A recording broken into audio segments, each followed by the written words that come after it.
Welcome to our exploration of Wi-Fi. Today, we'll discover what Wi-Fi is, why it's important, and exactly how it works. First, let's talk about the basic components of Wi-Fi: the router, modem, and your devices. Wi-Fi transmits data as radio signals, which travel to and from connected devices. Understanding this process is key. Now, let's break down the different Wi-Fi frequencies: 2.4 GHz and 5 GHz. Each has its own advantages and uses.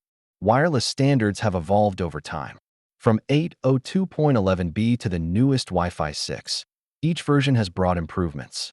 Encryption is vital for securing your Wi-Fi connection, protecting it from unauthorized access. Wi-Fi signals can be affected by interference and range. We will explore what can disrupt your connection. Understanding SIDs and passwords is crucial for connecting your devices to a Wi-Fi network securely. As technology evolves, so does Wi-Fi.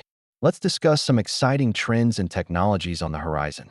In conclusion, understanding Wi-Fi is essential in our digital world. Thanks for watching.